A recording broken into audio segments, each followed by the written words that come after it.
বঙ্গবন্ধুর আওয়ামী লীগ বলতে সহি শুদ্ধ কোনো আওয়ামী লীগ নেই। বঙ্গবন্ধুর আওয়ামী লীগ দুধে দোয়া তুলসী পাতা নয়, তাই আওয়ামী লীগ প্রশ্নে কোনো ছাড় দেওয়া হবে না বলে মন্তব্য করেছেন তথ্য সম্প্রচার উপদেষ্টা মাহফুজ আলম।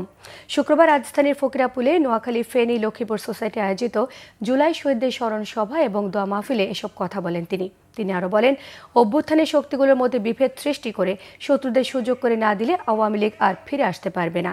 তিনি জানান, সংস্কার ও বিচার প্রশ্নে ছাড় দেওয়া যাবে না। মাহফুজ আলম আরও বলেন, আওয়ামী লীগ ফ্যাসিবাদী বিদেশি অর্গান, দিল্লি থেকে আওয়ামী লীগ নিয়ন্ত্রণ করা হয়।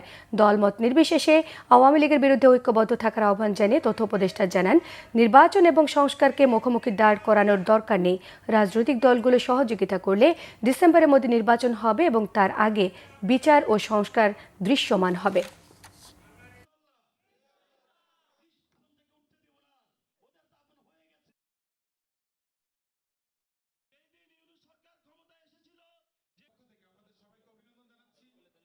অন্তর্দ্বন্দ্বে আমরা নিজেরা ব্যস্ত হয়ে যদি আমরা আমাদের শত্রুদের সুযোগ না দিই, আওয়ামী লীগ অ্যাজ ফ্যাসিজম আকারে এখানে বাংলাদেশ আর কখনো ফিরে আসতে পারবে না।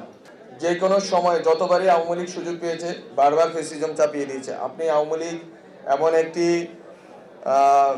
শক্তি, যে শক্তিকে যদি কেউ বিশ্বাস করে, এই শক্তি যারা বিশ্বাস করেছে তাদের জন্য এই শক্তি হচ্ছে কাল হয়ে দাঁড়াবে। বঙ্গবন্ধুর আওয়ামী লীগ কোনো দুধে দোয়া তুলসী পাতা না।